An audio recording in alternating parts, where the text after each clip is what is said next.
Hello children. Yeah. Are you all ready with the English subject textbook? Yes. Come on now.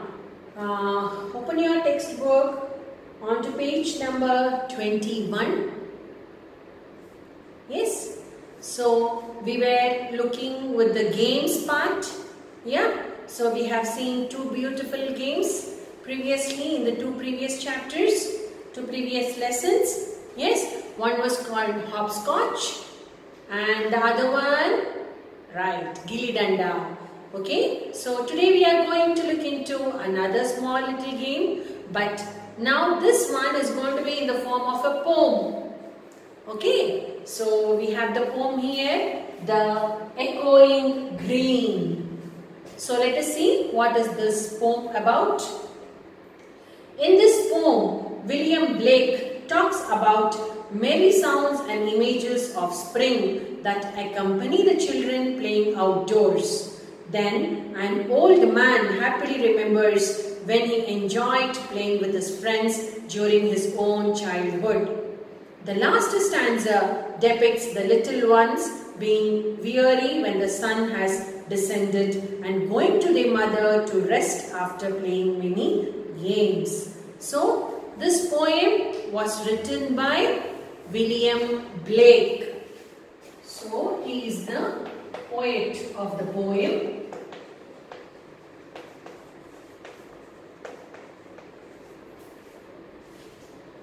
So what is the poet talks about the poem?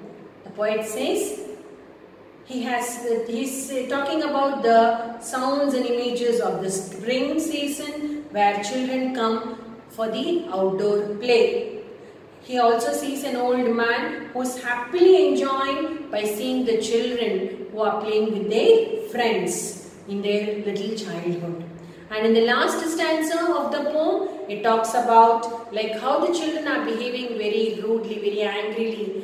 Why? Because the sun has set and it is the time for them to go home and go to their mother, so that they have to take a rest after a very long day play, after playing many games. So now let's see the poem. The sun does arise and make happy the skies. The merry bells ring to welcome the spring. The skylark and thrush, the birds of the bush, sing louder around to the bell's cheerful sound, while our sports shall be seen on the echoing green. So it's a very rhyming poem, right? So the sun does arise. So always the sun would arise and make happy the skies. So when the sun arises, the sky would be very, very happy. The merry bells ring to welcome the spring. So now the bells are ringing so that it is a indication that the spring season would start. The skylark and thrush, the birds of the bush.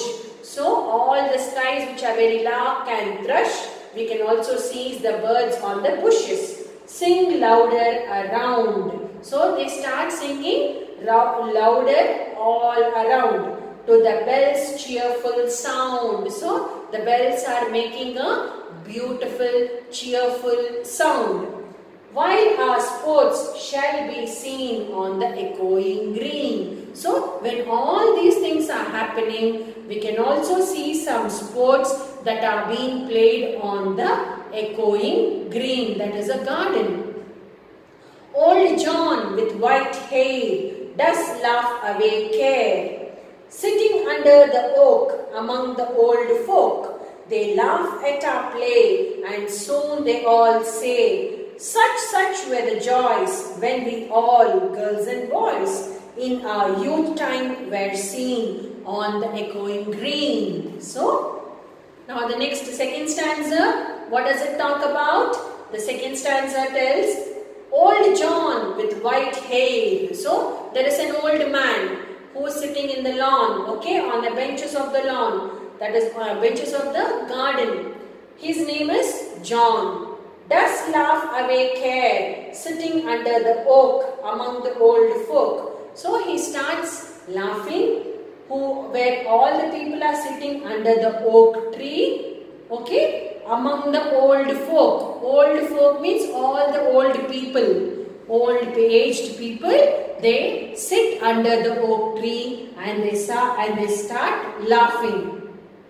They laugh at our play as soon they all say, and soon they all say. So when all the children are playing, so these old people, they start laughing and they say, such were the joys. So how you all are enjoying, children? Like this enjoyment, like this joy, we also used to have. When we all girls and boys, so when we were all girls and boys, we used to have such a joy. In our youth time, we're singing on the echoing green. So he remembers his childhood days. Even all the old people who were sitting under the oak tree, they also used to play on the echoing green like this. So Mr. Old John, he sees the children and he talks to them. Understood, children, now? Now, let's go to the last stanza. Till the little ones weary, no more can be merry. The sun does descend, and our sports have an end. Round the laps of their mothers, many sisters and brothers, like birds in their nest, are ready for rest. And sport no more seen on the darkening green. So, now what is happening in the last stanza? It is talking about till the little ones weary. So all the little ones, weary means they become tired. So from morning till evening they are playing. No more can be merry. So no one is now very happy. All are tired. The sun does descend. Descend is to come down. Arise is to come up. So when does the sun arise? Morning. When does the sun descend? When it comes down? It is in the evening. So when the sun is setting and our sports have an end. So what all games the children were playing, it has to come to an end. Round the laps of their mothers, many sisters and brothers. So now everybody have to reach home. They have to go to the lap of the mother who also have some brothers and sisters. Like birds in their nest are ready for rest. So children are very tired. Like once the bird which flies from morning till evening, after the sun has set, the birds, they go to the nest, and they have a good sleep.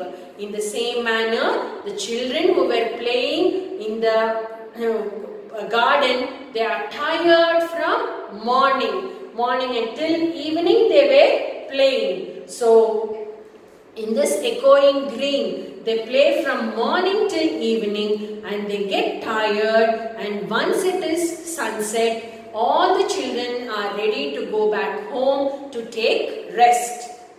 Are ready for rest. And sport for no more seen on the darkening green. So, darkening green means here the garden, the green garden is dark now. There is no light because sun has set. Okay, children? Did you understand the poem here now? Yeah? Echoing green. So now, children, they used to play early in the morning. So when the sun arises, when the spring comes, all the children, they used to come and gather.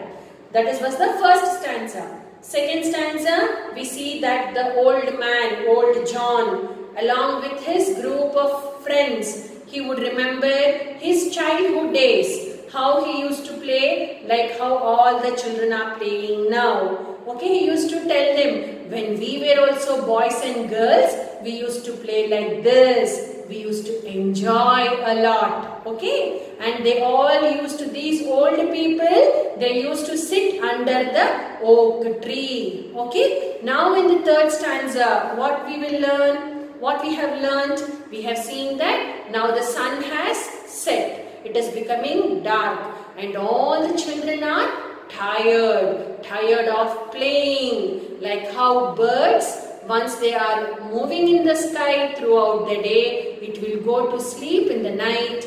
In the same manner, children are very tired. Now they want to go home, go to the mother's lap and take rest, so that they would be ready for the next day. Because now no games can be played, because it is the darkening green. So have you understood, children? Right? Now let us go through the poem once.